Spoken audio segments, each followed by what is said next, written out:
Hey, it's Angela with the Mount Airy Public Library. We have another tale from storyteller Brad Llewellyn tonight. This is an old Welsh folk tale by the title of Lucky Ellen. I've never heard this one before. I can't wait to hear it, and I know you're going to be excited too. So let's all settle down and listen up. All right, Brad Llewellyn. All right, friends, gather round, gather round. Come on in close. Make yourselves comfortable. Bring the grown-ups in too. They need to hear this story as well. Now, need you to listen very carefully, as always, with both ears, right? And most importantly, turn on the old imagination so you can translate the words I say into pictures in that wonderful mind of yours.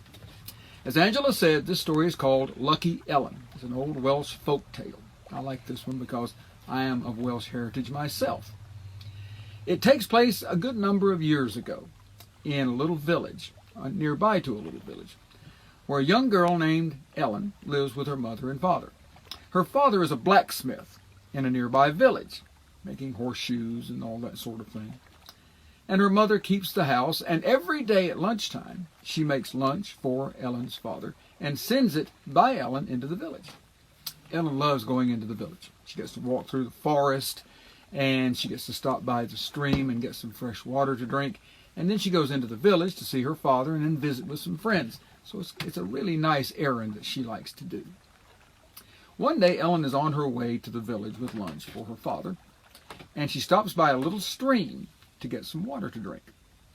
She kneels down by the stream to cup some water in her hand to drink. And as she looks down at the ground, she sees in the grass a gold coin. Big gold coin.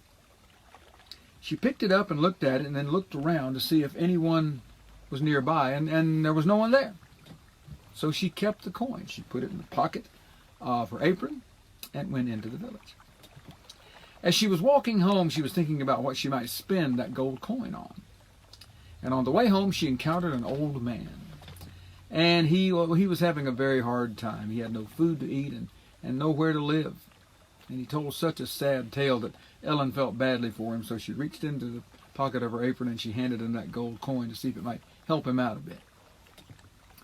The next day, Ellen was off to the village once again with lunch for her father. She stopped by the same stream to get some fresh water. And as she dipped some out with her hand to drink, she saw in the grass not one, but two gold coins sitting there together, like they belonged there. She picked them up, looked at them, looked around again. Again, no one there. So she put them in the pocket of her apron and went to the village. She thought about what she might buy with her two gold coins. And on the way out of the village, she stopped by a little cart where a man was selling colorful scarves. Ellen remembered that her mother had been feeling sad that morning. And Ellen thought that maybe a new colorful scarf might be just the thing to brighten her day. So she picked out the prettiest one she could find, gave the man the two gold coins, and took the gift home to her mother. And it did brighten her up. She put it around her neck immediately and smiled. The very next day, Ellen was on the way to the village once again with lunch for her father, stopped by the stream, and this time she was sort of expecting to find something. And she did. There where she stopped to get water, she looked in the grass, and there was not one, not two, but three gold coins in a neat little pile. And again, no one around to claim them. She put the coins in her apron pocket and went into the village. When she got to the blacksmith shop, her father was upset and sad. The handle of his favorite hammer had broken. Now, if you know anything about being a blacksmith, you've got to have a good hammer. And this hammer had no handle anymore, and he wasn't sure exactly what he was going to do. But Ellen knew what to do.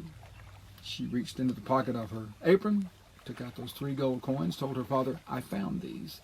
I think you should take them and buy yourself a handle for your hammer so you can continue work." And he took them, and he did. And Ellen headed home. Now, for the next few days, when Ellen would go into the village with lunch for her father, she'd stop by the stream and look for coins. But there were none. This went on for quite a few days. And eventually Ellen decided, well, I guess I'm not destined to have any more gold coins down at the stream. She'd sort of forgotten about it. But then one day, as she passed the stream, she stopped, as she always did, to get a little water to drink. And sitting on the edge of the stream was not gold coins, but a little man, an elf to be exact.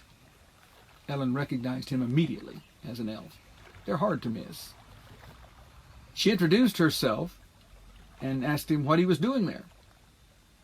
He grinned at her. He said, "Well, I've been waiting for you." "For me?" Ellen was a bit taken aback. "Oh, yes," he said. "I've been watching you pass by here for days. You come down to the stream on your way to the village, and you've been finding some gold coins, haven't you? First 1, then 2, then 3, is that right?" "That's right," Ellen assured him. "Well," the little man said, "see, that was me. That was me that left those gold coins for you." "Well, why," Ellen asked him, "would you do that?" And the elf told her this tale. About a year ago, he said, he'd had a spell put on him by an evil troll that lived in the forest. See, this was an ugly old troll and very disagreeable. And the elf said, being an honest elf, I told him so. I said, "You are ugly and disagreeable," which made the troll mad. So he put a spell on the elf. And the spell was that the elf could not go home until he encountered someone who was generous and beautiful. "If you're such a great judge of beauty," the troll had said, "find someone who has both qualities, because they don't exist. Beautiful people generally are not generous, and generous people are generally not beautiful." And the elf said he'd been stuck in that part of the forest ever since, looking for that person. "And," he said, "I found her in you.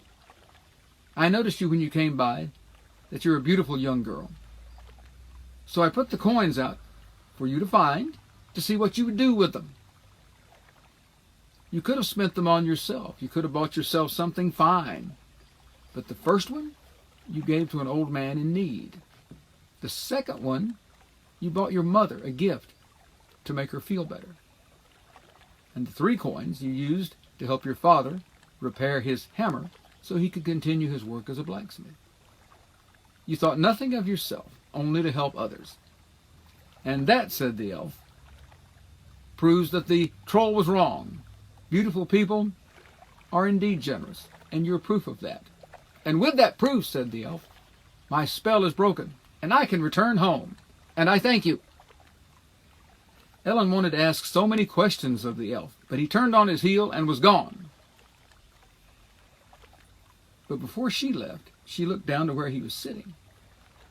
The elf had left her one more gift. And it wasn't a gold coin, or 2 gold coins, or 3 gold coins.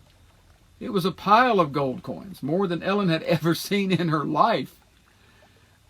More than she could almost put in the pockets of her apron. She stuffed them full and took them home, and there was enough gold there for her family to live well for several years to come. And it all happened because Ellen had chosen to be generous and kind instead of selfish. Now, what did I learn from this story? Well, I learned that I like Welsh folk tales. Being Welsh myself, I find them very entertaining. But I also learned this. Beautiful people can be generous. Generous people can be beautiful. In fact, generous people are already beautiful, no matter what they look like, even if they're a troll.